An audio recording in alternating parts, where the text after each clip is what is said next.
of all, I got the call. I got the call saying, we'd like you to come in for more testing.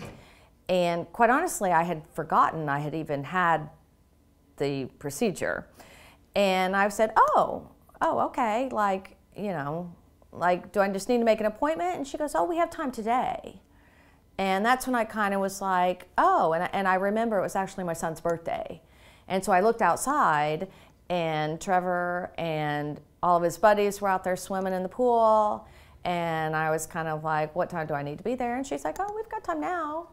And I was like, oh, all right. So I hopped in the car and went and, you know, had a little more tests. And I remember the tech said to me, she goes, you know, I'm just going to go ahead and tell you, they're going to biopsy this.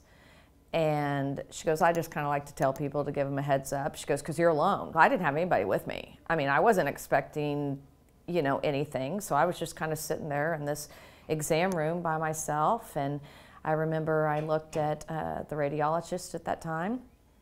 And I said, it's cancer, isn't it? And she said, I'll be very surprised if it's not cancer.